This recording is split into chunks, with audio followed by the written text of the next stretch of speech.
Father spoke. Think of it this way. This is me.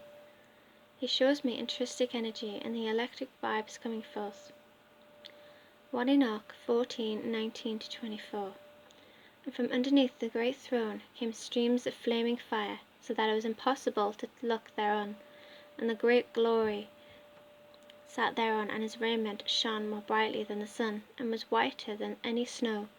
None of the angels could enter, and could behold the face of the honoured and glorious one. And no flesh could behold him. A flaming fire was round about him, and a great fire stood before him, and none of those who were around him could draw nigh him. 10,000 times 10,000 were before him, but he stood in no need of counsel, and the holiness of the holy ones who were nigh to him did not leave by night nor depart from him. Until then I had a veil on my face and was trembling. And then he explains how he created through himself the Son of God, and also his glorious Spirit. Also he created from him wisdom. She fluttered around like the most graceful spirit made. Understanding. She stormed through with her spirit. Power bolted into creation. Counsel like a gentle but fierce lamb.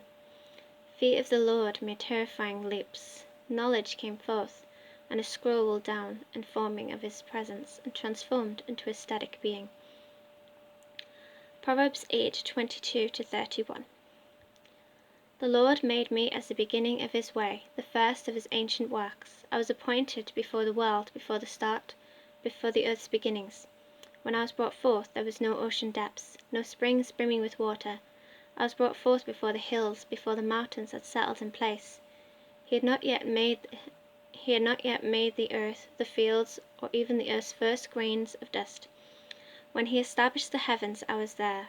When he drew the horizon circle on the deep, when he set the skies above in place, when the fountains of the deep poured forth, when he prescribed boundaries for the sea, so that its water would not transgress his command.